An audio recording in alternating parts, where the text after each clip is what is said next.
বৃষ্টি হচ্ছে, বৃষ্টির মধ্যে খারাপ হচ্ছে, খুব কম হচ্ছে। বৃষ্টিতে তো ভরপুর, বৃষ্টিতে পরিস্থিতি খারাপ।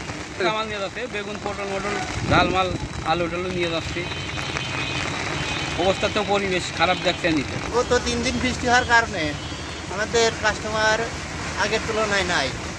আগে বিক্রি হতো আপনার 10 থেকে 12,000, এখন তা হচ্ছে 3 থেকে 4,000 টাকা। এই বৃষ্টির কারণে, আবহাওয়ার কারণে কাস্টমার বাইরে নাই। এটা বৃষ্টিতে আসলে আমার ভালোই লাগে, বৃষ্টির দিনটাকে আমি উপভোগ করি। যদিও সাধারণ মানুষের অনেক ভোগান্তি হচ্ছে এবং স্কুল কলেজের ছেলেমেয়েরাও ক্লাস করতে পারছে না, কেউ আসতে পারছে না, এদিক থেকে একটু ঝামেলা।